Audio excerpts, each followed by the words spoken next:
Recently, it feels like the topic of kids, family, balancing the two has come up a lot, not only from the listeners, but also just from my group of friends, the circle of friends that I have, because a lot of them are entrepreneurs. A lot of them got started without having kids and built a business, then had kids. I actually have been on this journey for 9 years because I started the business and started a family pretty much at the same exact time.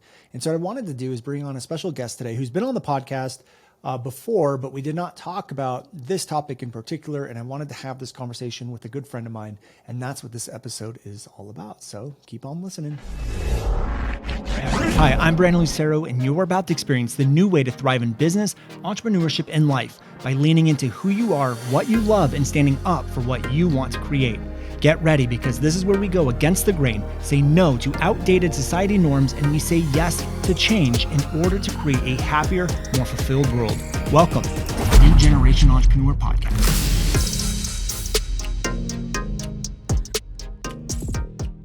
All right. Hello, everyone. Welcome back to another episode of the New Generation Entrepreneur Podcast. I'm really excited for today's interview. Like I mentioned in an episode or two ago, one of the reasons why I started the podcast and called it the New Generation Entrepreneurs and wanted to talk about a lot of topics around kids and how we can bring this new generation up and how do we raise kids in a world where we don't know what the future looks like. You know, what I do for a living didn't exist 15 years ago. The jobs that our kids are going to have aren't even created yet. How do we raise kids to be entrepreneurs, or if they don't want to be an entrepreneur, how do we make them successful in whatever they choose to do? And so what I wanted to do is start bringing on entrepreneurs, a lot of my friends that are successful entrepreneurs and also have kids, and talk about what it's like, some lessons learned, and all that good stuff. And today is the very first episode, the very first interview we are doing, and it's with my good friend, Carrie Green. I'm so excited for this conversation. So Carrie, thank you for being here. I appreciate it. Oh, I'm so excited to be here and talk about this. It's an exciting thing to talk about and important, because I feel like there's just so much stuff that isn't said when it comes to this. There is. And I don't know how it's been for you, but I feel like when I got started in the space, there was like no one had kids. It was like, like I know I look at James Wenmore's a good friend of mine, and he didn't have kids. He still doesn't. And, a lot of people that I was meeting didn't have kids at the time. And then all of a sudden, a lot more of us now have kids, maybe because we got started so young. I don't know. Yeah. But for me, it's been a really big journey. And I'd love to talk about it, but let's first give the listeners a little bit of context of who you are and what you do for those of them that are not familiar with you. Okay. So I run the Female Entrepreneur Association, which I started when I was 25 years old in 2011. And it was just an idea to bring women together to talk about building businesses. And it grew into this amazing community and this amazing membership. And I wrote a book called She Means Business that was, oh my gosh, released in 2017, which feels like so long ago now. So I've been on this journey. Well, I actually started my first business in 2005. So I feel like I've been on this online business journey for like such a long time. But yeah, when I started, it was just me, myself, and I working like all hours of the day, absolutely immersed in it, which is wildly different to what it looks like today. But yeah, in a nutshell, that's what I do. Yeah. Okay, great. What I know you mentioned earlier, like just now, that you worked all hours of the day to get the business up and running. Do you think that's even possible with kids? Because I know there's a lot of people that are like starting businesses now that have kids. And I know for me, I had to sacrifice a lot in the beginning, because I literally started the business and a family at the same time. So like I was broke, living with my in-laws, starting the business while having, kids, and I had to make it work. And I did sacrifice like time with my kids when they were younger, because I just worked all hours of the day. Do you think you would have been able to do what you needed to do had you started a family at the same time? Or was it kind of a blessing you didn't have kids? What did it look like for you? I feel like this is a really interesting question, because I do feel really lucky that I'm in the position that I'm in, that when I had kids, I already had a successful business. I had a team of people to help support me. I think that it's really hard to answer the question, like if I was starting my business now with little kids, what I would do. Because if my back was against the wall and I was broke, and there was an opportunity that I saw to be able to create a life for ourselves that would create financial security and so much more freedom and stability, then I feel like it would be hard not to make sacrifices to go after it. Me now, say from a much more comfortable position, it's easy for me to say I would never make those sacrifices, with spending time with my kids. Right. But if I was in a different situation, maybe I would. But I also think though that because when you're building an online business, yes, it requires so much effort and everything, but there are ways to shortcut it. For example, like, I mean, not everyone might have money to invest, but like if you do have a bit of money to invest, like, there's so many people out there you can learn from that can help really shortcut the experience, or shortcut the learning so that you can actually create success so much faster. And I also think that another thing that's important is to have like non-negotiables. So knowing when you want to spend time with your kids and be present for them, and knowing when you want to actually work on your business. And I feel like it's such an individual thing of what feels right for each parent. Right. But if you were starting out, I don't know, maybe some people actually really do want to make sure they have that time with their kids, so they're willing for it to take longer because they know they don't have quite as many hours to commit to their business because of that. So Right. it's just it is a difficult one. It is hard, and it's like everyone's situation is going to be a little bit differently. And I do think, and this could just be me being stubborn or I don't know, closed-minded, I guess, but I do think like starting a family while starting a business like slowed my progress a little Yeah, bit I can because imagine. it was freaking hard. It was like, I mean, what it's like. You have a newborn, you're waking up 5 times in the middle of the Yeah. night, like you're changing diapers. I mean, I remember Will, my little one. I have a video. I should share this on Instagram actually. Me working at night while Jacqueline slept, and he's like sleeping in his rocker, and I just had bottles next to me so that I was taking the night shift trying to work, and then like bottle feed him as well, and then burp him and all of that stuff. And it was it was tough. But I find like what you just like you said, you have to do what you have to do to make it work. Yeah. And I didn't have non-negotiables back then. I just kind of like my mindset was this: I want to build a future for my kids, and I want to have like the freedom for when they're older. And so I kind of sacrificed like the beginning baby time a lot in order to just like get things done and do that stuff. There is a part of me that kind of regrets doing that now, but also I look at like it was required for me to get to where I am, and Yeah. I've like let go of that, regret, and But have those non-negotiables now. I also think though that it's not quite the same thing. But when you're starting a business, there is some level of sacrifice. For example, when I look back to when I started FEA, I I really sacrificed having any kind of social life. Yeah. I sacrificed that. I lived by myself. I worked like from the morning and so often until like 1, 2 in the morning. And don't get me wrong, like I was like so into it. Like Right. I was really like so energized by trying to figure it all out, even when it was hard. Like in the first 2 years of building my business, I made no money. I had so Yeah. many blocks. I was so afraid to create an offer and put it out there. So it wasn't like it was easy breezy and like it was really, going swimmingly. It wasn't Right. like it was challenging and frustrating, but I was like so immersed in it and I was so determined to try and figure it out. And like so many other people that I knew were, had like just a different life. They were doing different, they were socializing, they were working more like 9 to 5, they were going out on the weekends. Like that wasn't my life. Like I was working all the time. And so I think that when you're starting a business, there are for a lot there is that There is a sacrifice. dedication. Yeah. Yeah. And that's such a great point because one of the things I talk about in the podcast all the time is like everything has to be earned. And I think some people just want stuff so easily. And like anytime we go through a failure or a hard time, it's like there's a lesson there for us to learn and to move forward with. And then we earned that lesson. We went through that hard time. And you're completely right. It's like no matter where you are in life, whether you have kids or not, you're going to sacrifice something. Like for you, you sacrificed the social life in the beginning where I didn't have to sacrifice that. I had a great time in my 20s. I didn't start my business until I was 30, but then my sacrifice came Yeah. when I had the kids, and then I had to sacrifice some of that stuff in the beginning. But you're absolutely right. And, no matter where you're at, you're going to have to sacrifice something. It gets to a point, at least what I found is like, whatever sacrifice you're making, whether it be social life, for me, it was family, there becomes a point, or at least I experienced this, where I'm like, I don't want to sacrifice this thing anymore.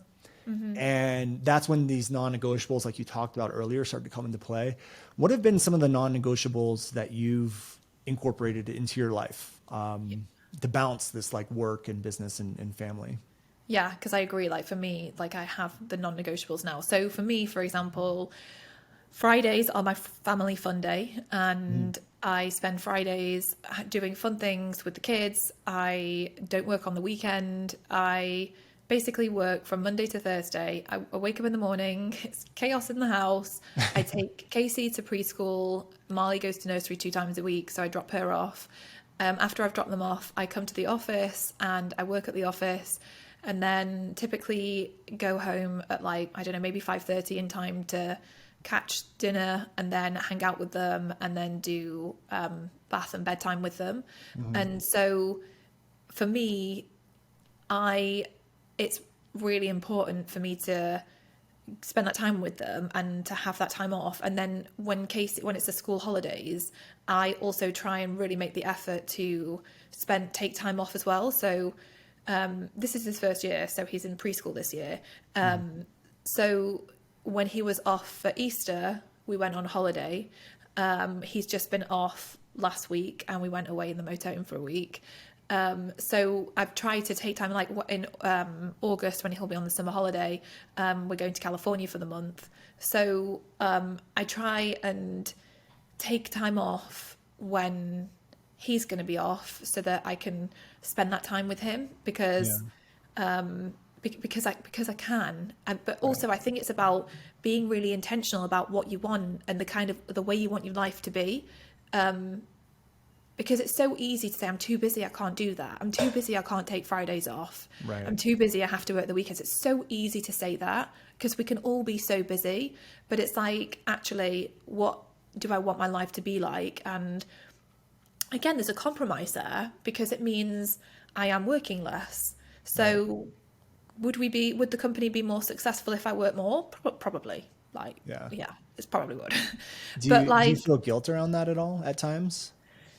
Sometimes it's frustrating. Sometimes it's like I feel like I don't have enough hours in the day to get the stuff done that I want to do because it comes to like 5:30 and I'm like, I'm ready to go home. Like I want to be with my kids.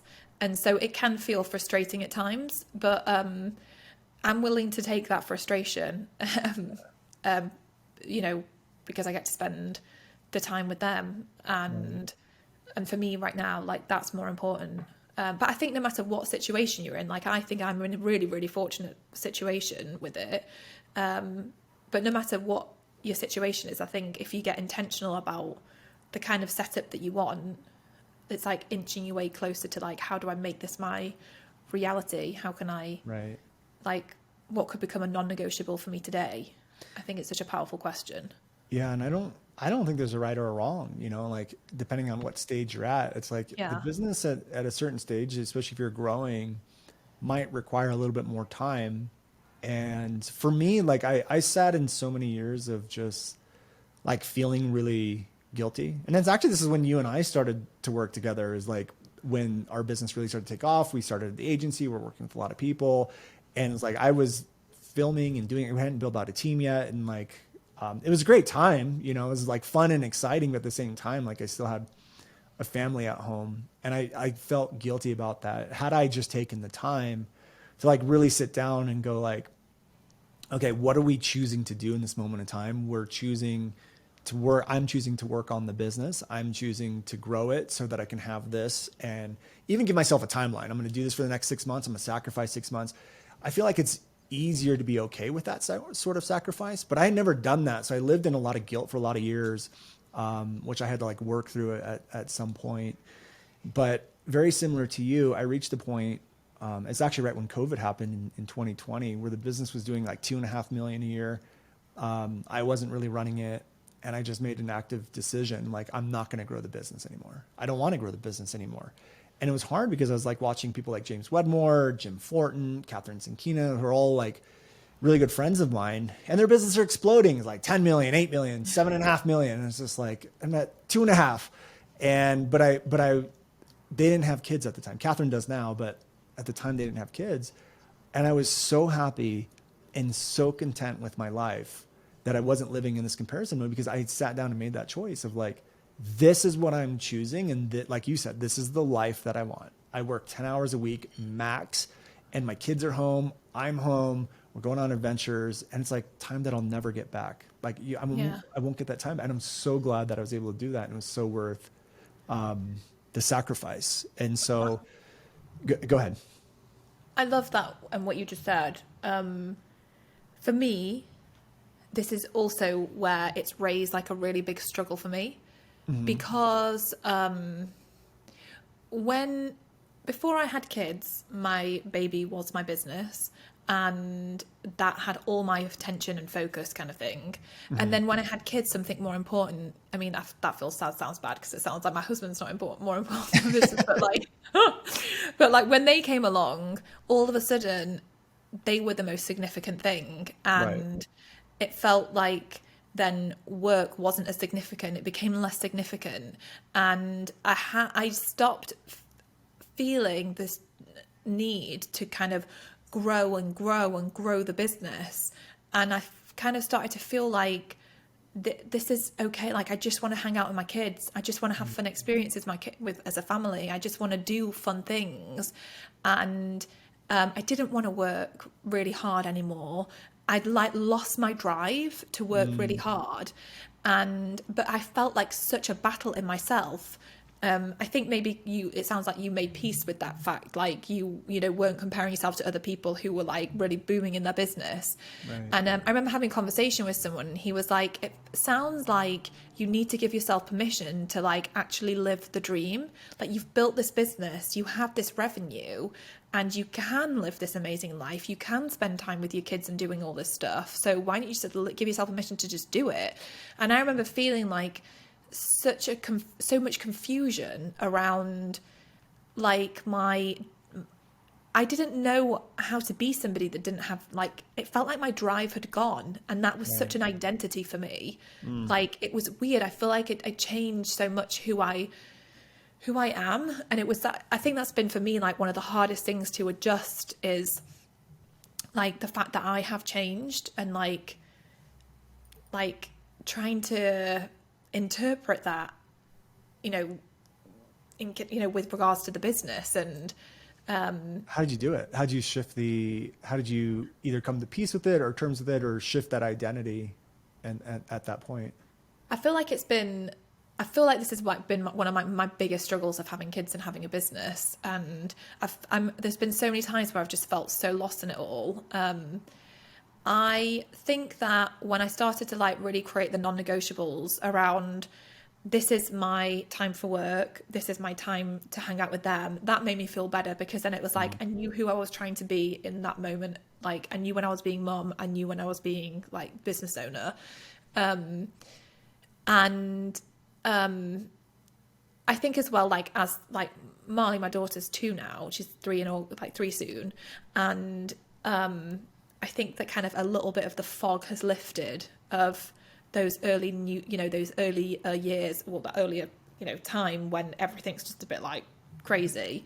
Right. So I feel like a bit more creative. I feel like I have a bit more drive maybe now, but it is weird, like how it changes the way you think, it changes the way you feel.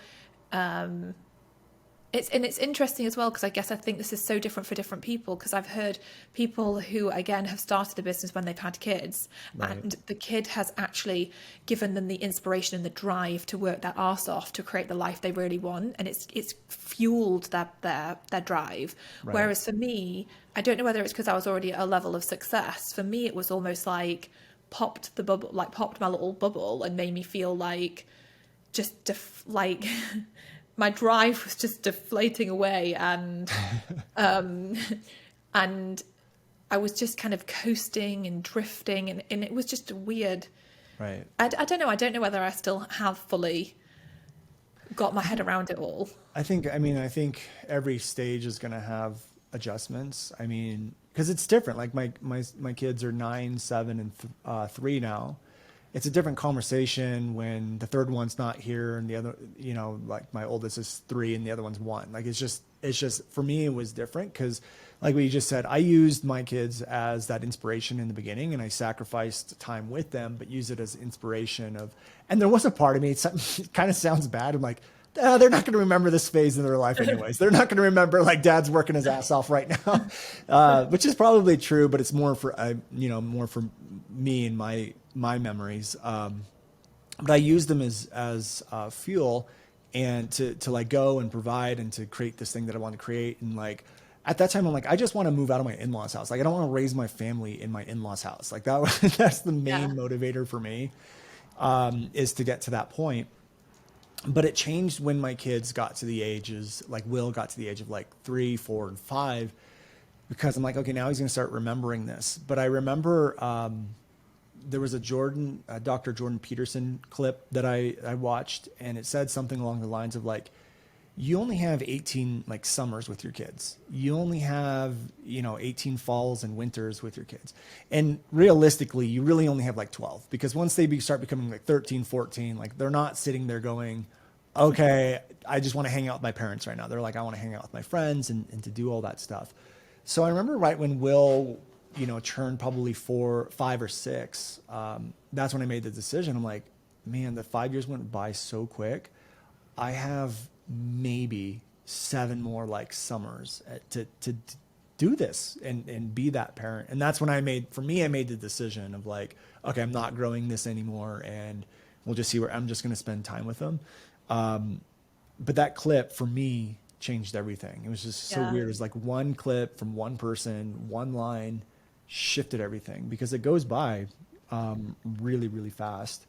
Have Yeah. you had an experience like that where you're just like, man, this is going by fast and I want to maximize on this? Have you had Yes. any moments like that? 100%. And I think that's what fuels my Fridays off and my weekends with the kids and like trying to take time off in the holidays, and I've heard that exact thing about like there's 18 summers, Right. and I'm also really aware of like their memories, and I just, I want to be there for them, and I know that if I, at the end of life, the thing that I will look back and I think cherish the most is the memories I have, as in the time I've spent with the people that I love and my kids Right. and my family. That's what will matter. And yes, I want to be able to provide an amazing life, and I'm really grateful to myself 10 plus years ago for making the decisions that I made back then and working my arse off to get myself to the point I'm at now, so that we are in this like a fortunate position, so that we get to live the life that we live. Right. But like for me, it's those experiences, it's the time with the people I love, it's all of that. And I think having a family is what has really brought that into focus for me, because before that it was work, work, work, work, work, business goal, growth, grow the business. Like, whereas now that is like so insignificant to me. Right. It's not on the same level. Like, yes, I want to make an impact. Yes, I want to help people. Like, obviously, like I still care about those things, but like my family and our experiences together sit so far above that. Right. And it is hard to balance that desire and that kind of drive for that with having a business and being the business owner and all the pressures that come with that, all the responsibilities that come with that. Like, I cannot tell you the number of times last year I felt like quitting my business. Like, it was so hard in the sense of like just trying to figure out stuff with the team. It was really Yeah. draining from that perspective. I like not having the drive, not having the motivation. I remember someone on the team wrote me a job description as like what my job should be as a CEO. And I thought, bloody hell, I don't want to be that person. I cannot do that job. I do Right. not have the time to do that job. I do not have the drive to do that job. Right. I cannot be the CEO of this company because I am not interested in being the CEO. And I thought, bloody hell, like that is like it felt weird to admit that like I just didn't want to do it. And so then I was like, well, that's really unfair on my business, because my business needs somebody who wants to give to it and wants to commit to it, and I'm not willing to do it. Like, I'm not in a time in my life where I'm willing to go all in on that, which is then not fair on the team who rely on FEA for their own livelihoods. Like, it's not fair on the business itself. And God, so I had like all these like thoughts that I was struggling with so much. And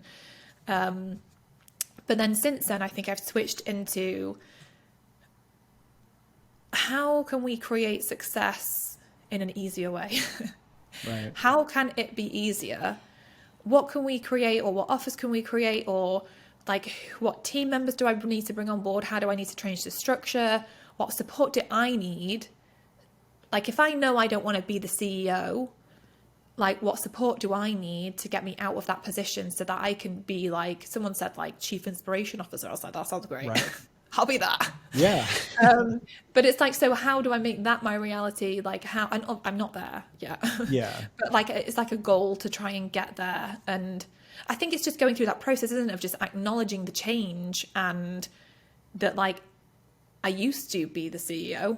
I used to be really good in that role and capable, and now I just don't have it in me. So I hear you, because I've gone through that too. Like, I'm glad I'm not the only person who's been like, should I just sell this thing or quit this business?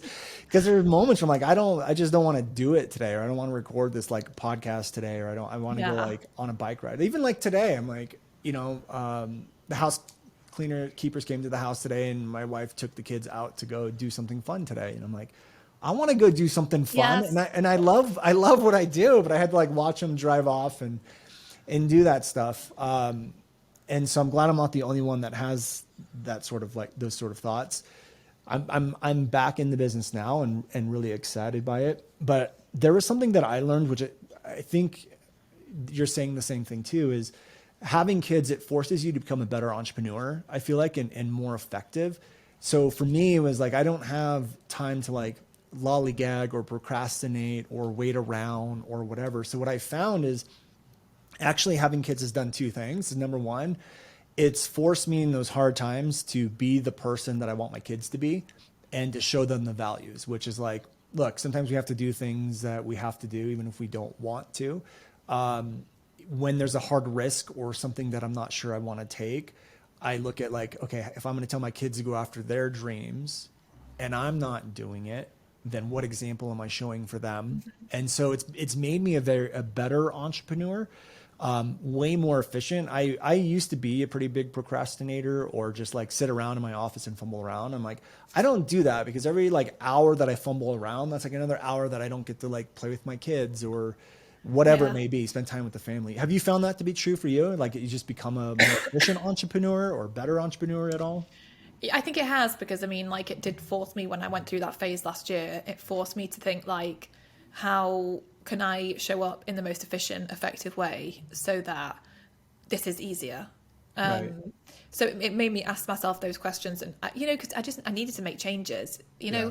Sometimes when you get stuck in those cycles of just of struggle, and you catch yourself and you think, like, the narrative I'm telling myself over and over again is not helping me whatsoever. It's keeping me trapped in this way of thinking that's just not good.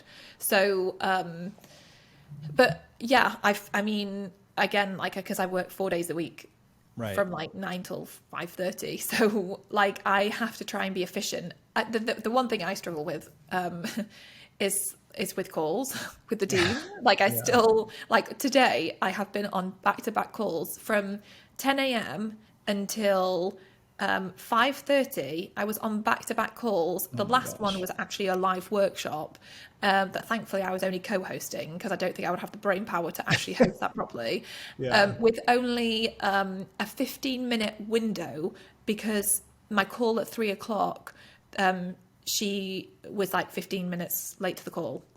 And it just was insane. So sometimes on days like today, where I've had back-to-back calls, I just feel like ugh, like, what have I even done today? It was just a lot of conversations that have now become one big blur. And yes, Right. like, okay, now the whole point is that the team go away and they're taking the action and they're doing it. Right. Sometimes that makes me feel like really unaccomplished when I get to the end of the day. So the other week I went to the office and no one was in and I had stuff I needed to get done. I sat there and I filmed podcasts. I wrote loads of copy and like I wrote an opt-in page, a thank you page, I wrote an email sequence, which is actually not stuff that I really do anymore, but it felt so blooming good to actually be doing it and to be Yeah. like creating. And so, yeah, I mean, I try to be more efficient with the 4 days I have, but I also think like with where I'm at in business now and with having a team and not being the person doing the doing anymore, I Right. think there's also been like a struggle in my mind of like, what the hell is my role? Like, I don't like managing people whatsoever. Right. And I don't really think it's a strength of mine at all. Um, like, I am the ideas person, I'm the creative person. Like, give me space to be creative. And I can like bring my magic to the table. But I think just because of the phase of the business that I've been at, like I feel like my magic's been drained. So yeah, it's also so that yes, having kids, I've been trying to be more effective, but also with just the phase of the business, like it has also been a little bit of a struggle to try Yeah. and find my place in it. Do you blend like family and business together? Because a lot of the listeners know I work with Don Javier, who's shaman and is, was apprentice under Don Juan. So like a lot of the thing, he can see a lot of things that people can't normally see. And so I remember one comment he said to me one time was like, you compartmentalize your life. And I had no idea what he meant. And he's like, you have your spiritual and you go in your office and you do your spiritual stuff. And then you come out and you take your spiritual hat off and you leave it there. And then you're like dad and you're like family. And then you take like the dad and family hat off and then you go in your business. And at first when he said that, I was like, yeah, I guess I do that. But like, I don't see what's the problem with that. I never really noticed a problem with that. And what I realized is that it was like a start and stop of energy. It was like a start and stop, a start and stop, a start and stop, a start and stop. And it was like constantly, it's like start and stop. And he was like, you have to learn how to like blend them all together. And so I didn't know how to do that for the longest time. And when I finally like started to learn how to do that, it made a world of difference for me because it didn't feel like things were always stop and go. Like for example, this morning's a perfect thing where I was out making coffee in the kitchen and I was on a Zoom call because we had like a team call or whatever, and I didn't need to be on camera. So I just like listening in, and my kids came over to me and kept like, dad, dad, dad, dad, dad. And I said, guys, I'll be with you in like 10 minutes on a call. And I said, like, it's just a call. We're talking about ads. We're talking about Facebook. Like, oh, okay. And they like went away. And I started to realize when you start to blend these things together, it becomes a lot like effortless. There's not so much like there's less friction in sort of things too. And then I bring them into the office. I talk to them about the podcast, or like I found it as a good way to even teach them like mindset or Yeah. values by integrating the business. Have you been successful or found ways to integrate like business life blended together so it's not so like start and stop? Yes. So they come to the office, they know that I work, and they know, for example, like when I'm doing my launches, I'll tell them all about it. And I'll have my workshops, and then they cheer me on. They're like, "Good luck for your workshop, mummy." I They love knew that I that. was coming here to film this podcast, and as soon as I said, because right now it's like 8:45 at night, and so I went home for dinner, and then I came back to the office. I'd done the bath with them, and they were ready for bed. So they were like, I said, I'm going back, have to go back to the office tonight. And they said, oh no, please don't, like stay with us. And I was like, no, I'm filming a podcast. And they were like, oh, okay. And so when they understood that Mm, like I'm filming a podcast, it's so much, they're like, okay, I get it. And so they kind of cheer me on with yeah. like what I'm doing. So I talked to them about, yeah, what I do, and yeah, try and bring them in. And yeah, I feel like I'm forever trying to teach them Right. like different things that I've learned, especially like on a personal development level, that have really helped me. I feel like it's just so important. It's so cute now because that like they're always like, I can do it. I'm gonna figure this out. Love that. And like Marley the other day did something. She was like, I'm Marley May and I can do it. Or she said, like, I did it. I'm brave. I'm a brave girl. And it's so cute, like listening to them and hearing them. So yeah, so it's kind of like, yeah, because I feel like being in business is like, it is all like this personal growth and It this, is 100%. and so yeah, it is kind of mixed, I, all I mixed in find, together. I found, and if I remember correctly, your dad was an entrepreneur, right? Yeah. Yeah. And I remember, you mentioned to me a while ago that he used to like introduce you guys to a lot of these concepts and power of attraction Yeah. and all of that stuff. And so when, Don Javier was telling me like, you live a compartmentalized life, you can't do that anymore. I was like, well, I don't know how the hell I'm supposed to like blend all these together. But the beautiful part, like for me, spirituality is personal development. It's ancient wisdom. It's about growth. And as an entrepreneur, it's about growth. And I'm like, that's what this is about, is like integrating, I think, more of the values. And like what you said is like teaching them that they can do anything, they can be proud. And like, I'm even to the point now where I talk about like manifestation with my kids and power of attraction. And you obviously you wouldn't know this because I didn't tell you, but you were actually a great inspiration for me introducing that to your kids through the stories of how your dad did that with you. And I remember those talks that we would have when we were filming all those YouTube videos. And I was like, oh my God, when my kids get old enough, I'm going to do that. And I remember the days where I would drive them to school and I would start talking to Lily and William about like power of attraction and manifesting. Like, well, what is that? And how do you do it? And I said, well, this is how I do it in the business. And now I'm incorporating the business talk. And I was talking to them about visualization, living in the emotions as if it already happened and all this stuff. And then they get home from school and I remember Will comes up to me. He's like, Dad, I did it. I did it. I was like, you did? What are you talking about? And he goes, I manifested today. And I was like, oh, really? What'd you manifest? He's like, $5. And I was like, are you kidding me? He goes, no. He goes, we had a competition at school today and it was in the winner got $5. And I just knew and told myself, I'm going to win it. I visualized it. I lived in the emotions as if it was going to happen. I knew it was going to happen. And sure enough, the teacher called my name and I won the $5. And I was like, Oh my oh my gosh. God, it's Love it. amazing. And but I actually called it magic. I said, I called it because I didn't like, I don't know.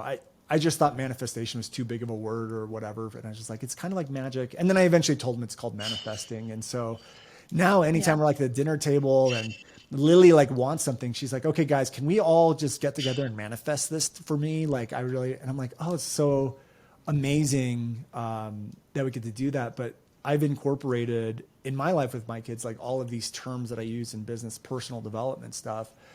And it's just beautiful because like, I didn't have that as a kid, like I didn't Yeah. have a lot of those sort of like talks about like what mistakes are. And even, last night, Lily like broke a rule and she went on her computer when she didn't ask, and which is a rule we have here with technologies. Like you can use it, but you need to ask beforehand.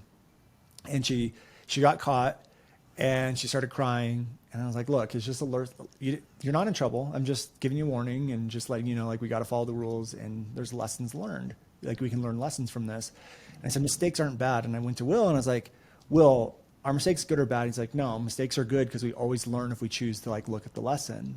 And I was like, dude, you could be like Buddha. You're 9, you're 9 years old. But it's a result of like the blending of everything Yeah. together. And it's been beautiful to watch with my kids. It's amazing, isn't it? And I feel like doing, well, in particular, like building a business, it pushes you so far outside of your comfort zone. You really have to. I think that's why so many entrepreneurs are spiritual, because you have to really reach into the depths of yourself to like really understand yourself as much as possible and have self-awareness and to overcome like those blocks and hurdles and all that stuff that comes up. And so I think it is those are amazing things that we get to pass on to our Yeah. kids and so Yeah. valuable to pass on. Of course. There's just two more things I have for you, which is this is more of just being curious because I'm like, obviously I'm not the one getting pregnant in my relationship, but like pregnancy is not something I've had to go through while building a business. So I'm just curious of like, what was that experience like for you? What were the hardest times and how did you get through running, a successful business while being pregnant. Because I remember watching my wife be pregnant, and I'm like, I'm so grateful that I'm not pregnant and having to run a business, because that does not sound like a good time. So can you talk a little bit about what that experience was and what you did to get I through it? don't know if I'm a really good person to ask, in the sense of I had really straightforward, easy pregnancies. Like, I didn't get morning sickness. I didn't get any symptoms. I mean, I was humongous. Like, bloody hell, my babies were massive. But like, like, for example, my sister-in-law, she suffered from that. I can't remember what it's called, but where you're sick. So she was on drips in hospital. She Oh, was, like, really poorly. And so I think that I, was lucky. So I honestly carried on like normal. yeah. So I don't think I'm a very good person to Was there ask in any that like way. tiredness that you had to go through? Not really. Like, Um, every person had bad pregnancies, like throwing their phone against the wall right now. that's why I thought I don't think I'm a good person to ask, because I can't really remember anything. Like, I remember with Marley, just before she was born, I remember filming like a course, and I worked right up until giving birth, basically. Right. Which in a way, I think for Casey, when I had my son Casey, like, I think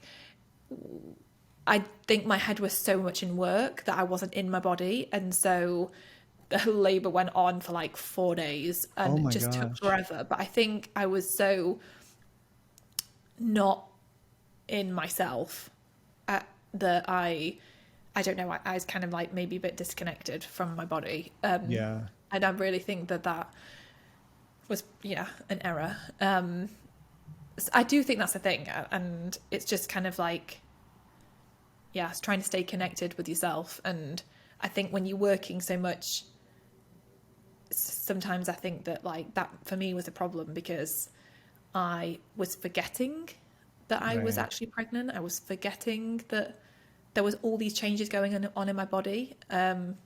So I probably could have stopped for a moment and just like soaked it all in a bit more. Right. Yeah.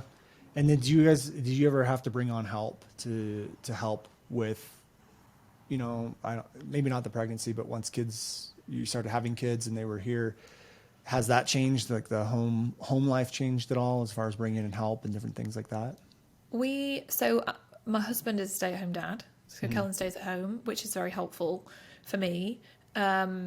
Though I breastfed both of my kids until they were like 1, and so they were like attached to me. Mhm. So I, obviously when you run an online business, and you can just, quickly go on your laptop or your phone and just do what you need to do, makes Right. it a bit easier. But we have never had help. This year, my goal was to like get help. My word for the year was up level. Mm. And when I said that to myself, I really meant up leveling at home, because I really wanted to get help at home with the house. Like, bloody hell, my laundry was like unmanageable. I was like, I don't have time to wash my clothes, and then I would have nothing left. And bloody hell, when you wash your clothes, putting them away or ironing them, God, no, like, I just don't have the time for this. Right. And we actually hired somebody a few months ago, and she was so amazing and sweet. And oh my gosh, you should have seen the house. I was like, there's nothing in my laundry basket. The kids' stuff's done. It's ironed. Like, this is amazing. And then one Sunday, she sent me a text, and she was like, really sorry, but this isn't for me. And I was like, what? Oh I was no. like, no. It was like a month, and she Mm. said that like the time she spent with the kids was the best part of it, and so she wanted to train us like a nursery, to work with kids. And I was like, bloody hell. Oh, I see. So I was so gutted. So I really do want to find help, because we don't have any. We have a cleaner that comes once a week, Right. who's amazing and great. But other than that, we do not have any help. I was saying to you before we hit record, like, I haven't had a date night with Kellen all bloody year. Like, I can't even remember the last time we had a date night together. Yeah. We try to like get away for like at least a weekend just by ourselves, like twice a year. Last year we managed to do it, but this year we haven't been away together once so far. Mm. And so is just, I think it's important to get the help where you can, because the what you get back from the investment in that help is so important, so invaluable. And yeah, so It I do need is. help. I don't even have a Yeah. bloody PA. Really? Yeah. I guess, well, I I don't guess I even have don't a either. I don't PA. know why I'm surprised. I don't. Yeah, I don't have a PA. I don't have a any. We don't have any help at home Yeah. apart from the cleaner. I think that's been one of the biggest things for us. And for me, it was like a big argument with my wife in the beginning. It's like, you're the stay-at-home mom. Like like, this is before we had kids, we had come to an agreement on like, okay, you're gonna be in charge of like the financial, bringing in money, the bills. Like, I'll be at home, like dishes, laundry, kids. And then when we had kids and like dishes weren't getting done and like laundry wasn't getting done, and she wanted to hire help, there was a part of me, which I look back and like, man, you were so stupid, Brandon. But like there was a part of me at that time, because I just didn't know any better, was like, well, no, that's your job. We're not going to pay money. This is what we agreed to. And she was like, okay, fine, but like I can only do what I can do. And like dishes didn't get done and laundry didn't get done. And like there was just a part of both for both of us, because then she went through a period of like, oh, I'm not a great wife or a great mom if I have to hire help. So she wouldn't, she wanted to hire help at first, and then she didn't, and then she kept flip-flopping, and I was like, and both of us kept flip-flopping. I was like, no. And then eventually I got tired of seeing dirty dishes and laundry, so I was like, okay, let's hire the help. And then she didn't want to. And then she had this limiting belief of like, it's gonna make me a bad mom if I end up like getting help or whatever. But there was one thing that we both had to do, was just like let go of that expectation of their house needs to look a certain way. Yeah. And so, I mean, since we've had kids, it's been normal that there is a pile of laundry on our couch, like 90% of the time. It just like lives there. The kids like will go bury themselves in it, jump in it. I will sometimes just go pull clothes out of it. It's just what our life is. And Yeah. we could hire help to go do that. But there was a part of me that's like just had to let go and just accept, like, we're just gonna have a messy house. We're just gonna always have toys in our living room. It's okay if dishes don't get done one night. And there was like this acceptance. And once I accepted the fact that this is our life now, like toys all over the place, I'm Yeah. stepping on Legos, things became a lot easier for us. And we do have help now. Like when we moved to Arizona, Jacqueline's parents could retire. They moved with us, and her mom comes over once a week and helps do laundry and all that stuff, which also I had to get used to, because my mother-in-law is like literally folding my underwear and putting it in the drawer. So I had to let go of that. But there was this like letting go that had to happen, Yeah. and it just made things a lot better when I did. And I think a lot of people just have these expectations of how it's going to be with kids, or how it should be, or comparing themselves to other people. And the last point I'll say on this is, I remember we did a video series. We drove 25,000 leads to this video series, and we filmed a lot of it at my house. And because that pit of laundry just lived there all the time, I wasn't thinking about it. And we filmed, and it was like in the background. And we set this thing live to 25,000 people, and it was my normal. So I wasn't aware of it. And I started getting all these comments of like, oh, I love that you kept the laundry in. I'm like, what are they talking about? And it was like, all of these parents were like, I'm normal. Then they could totally relate to it. I'm like, that actually helped me. It helped me become more relatable to Yeah. people, which was really funny. The last question I have for you is just going back to the whole thing with Kellen. How has the dynamic between you two changed since having kids? Has it changed at all? Yeah, well, yeah, because he's obviously not pursued anything for his own career to Mm-hmm. be the stay-at-home dad, which I think that he finds. I mean, I think he loves it, but I think he also finds it challenging. I think that he gets more frustrated Right. with annoying little toddlers than than maybe I would.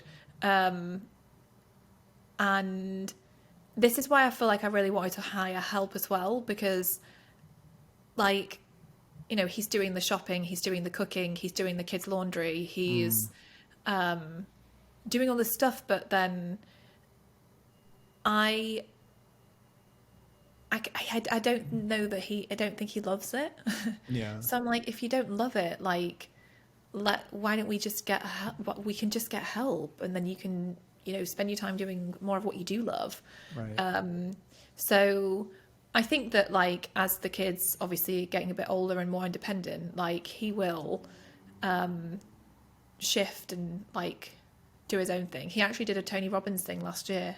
Oh, And then he was like, I awesome. was doing this Tony Robbins thing, and it was like talking about, like, what do you want? And all of a sudden I just thought, like, I'm gonna be a billionaire. And I was like, oh my God, amazing. like let's do it, like, hurry up. So I feel like at some point, like, he will kind of come into his own. I think that's probably Yeah. been harder for him because, like, I think when you're a parent and your life is just being a parent, I think you kind of, like, I mean, I feel like I lost myself and I still had an identity outside of being a parent because I was Right. still working. And yes, that creates its own challenges in itself. But the people who I see who are stay-at-home parents, like, there's another identity shift of, like, he said, I can't remember the amount of times he said, I feel like my brain's mush. Mm-hmm. I think that his own self-worth, like, that has been, you know, maybe difficult. It's really bloody hard. Like, it's really difficult. And so, It like, is. he does, like, courses. He's doing one at the moment, actually, to help. And I think this is, like, where, again, like, that personal development business, personal development is so important. And I'm glad that me and him both do it Right. because, like, if something isn't right or doesn't feel right, like, who can we learn from to help us to course correct so that we can actually move things in the right direction and so that things can feel good and as we want. So Right. yeah, he's up for that and open to doing it, and he does it. So I'm really That, and glad. that's amazing. And also the self-awareness that he has is, and you both have, I think helps out a lot too, because my wife went through the exact same thing. It was like my whole identity went from, like, who I was to now just basically being mom 24/7 and there's no break. Yeah. And she went through a phase of, like, I don't know who I am anymore. And I was going to say ironically, I guess it's not so ironic because this is kind of how life works, but she went through, like, a lot of really big health issues a couple of years ago and realized she had, like, autoimmune issues and Hashimoto's and all of this stuff, and went on this big, huge health journey. And now she's at the point where, like, next year, all of our kids will be in school. Maddie will be in preschool, and she's going to have all this time on her hands. And she wants to become and possibly start a business in the health industry, in the health field, like a coach or nutritionist or dietitian or something along those lines. And this is a pretty recent change. And she was like, I finally feel like I'm refining who I am again. And that's something I never really had to go through because, much like you, I still had my identities outside of the business. And I was still able to go do things too. Like, especially when my kids started hitting the ages, probably like where your kids are now, they could go do things with me. Like, I could take them on mountain biking rides and I could take them on runs and I could do the things that I like to do. So I still maintained a lot of my identity. But I do think the stay-at-home mom or the stay-at-home dad has it a lot harder than I think us as the entrepreneurs, because Yeah. they lose themselves to that. And it's like one of the most selfless jobs ever, because all you're Yeah. doing is just serving everyone 24/7. 100%. And then I said to Kellen, like, no wonder you feel frustrated. Your bucket is so empty. Like, Yeah. but it's so hard because, like, I'm like, when do I fill my own bucket up? Like, we're not, like, I'm busy with work. He's busy looking after the kids. We're, like, so busy. It's like, yeah. So there's that, but there is so much to figure out, isn't there? And, like, Hmm. it just takes time to kind of get there with it all. And There's just so many dynamics going on. It's like the yeah, dynamic between you and your kids, between you and your husband. It's like the dynamics with them and each one of you. And the family as a unit. There's just so many dynamics working at a single moment that it's just yeah, hard to, like, keep them balanced and everyone happy all the time. yeah. But you find And your way, I feel like. yeah, I think that's the thing, isn't it? And it's just like trying to be the best you can in the moment that you're in. And like, I always just kind of go back to just the realization that, like, you get one life, and, like, exactly what you were saying, doesn't matter if the house is messy, doesn't matter Right. how imperfect things are, doesn't matter that I've decided that I'm actually not going to grow my business, I'm just going to coast with it for a little while because I want to enjoy my kids. Like, Right. it doesn't matter. What matters is that, like, we make decisions to help us to live a life that we can enjoy most of the time. Yeah. And that's really, for me, helps me come back to myself when I get lost down these tangents of like, oh, but this and that and all this other stuff, like, because it is overwhelming, but you just have to come back to yourself and to that realization of like, just trying to make it as good as you can. I think that's a good note to end on, and I can't agree more. So Carrie, I appreciate you coming on and sharing your experience with us and having this conversation with me, especially since it is nighttime for you, bedtime with the kids. And I appreciate you making that sacrifice for today's episode. So I appreciate it. Thank you. Yeah, it's been so fun. Thank you. Yeah, of course. All right, guys, if you have not done so already, head over to iTunes, leave us a review. I'd be so grateful for that. And if you enjoyed this episode and would like to hear more conversations with other entrepreneurial parents, let me know. We can definitely make it a segment on the podcast. Just send me a DM over at Instagram at I am Brandon Lucero, and I'll see you guys all next week for another episode. Take care, everyone. Hey guys, thank you so much for checking out another episode of the New Generation Entrepreneur Podcast. If you enjoyed this episode, go below, hit the subscribe button, and make sure you click on that bell icon and get notified every time we drop a new episode. Now, if you're looking for the show notes, we have them linked underneath this video, as well as our social media handles and some links to free training and offers that we drop from time to time to help you guys even further. So go check those out if you're interested, and thank you so much for tuning in to the New Generation Entrepreneur Podcast.